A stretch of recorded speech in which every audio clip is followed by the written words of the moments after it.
You wouldn't normally expect staff at a salmon conservation group to carry naloxone kits.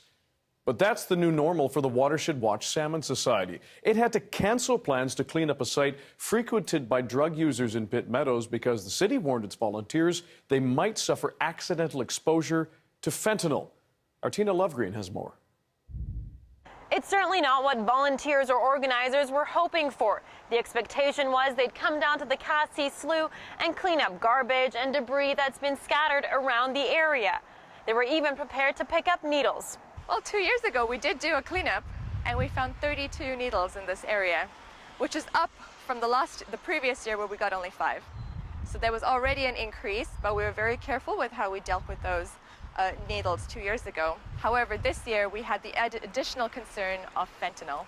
But then came a warning from officials of the city of Pitt Meadows. If needles or other drug paraphernalia contain traces of fentanyl and volunteers come in contact with that, their health and safety could be put at risk and the charity would be liable.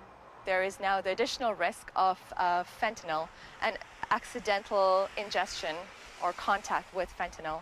So we had to very carefully consider our volunteers and whether or not it was worth putting them at risk to do a cleanup like this in the area.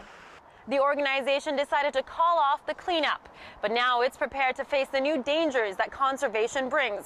The campaign manager now carries a naloxone kit and has been trained on how to use it.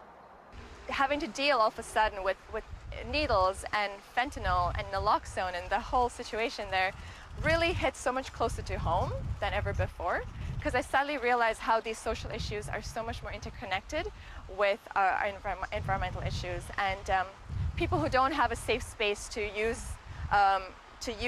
drugs, similar to what they have out in Vancouver with the safe injection site. People who don't have safe spaces like that end up getting flushed out into areas that are currently really neglected already, and it tends to make our environment overall quite worse.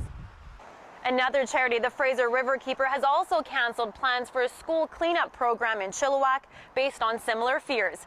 Tina Lovegreen, CBC News, Pitt Meadows.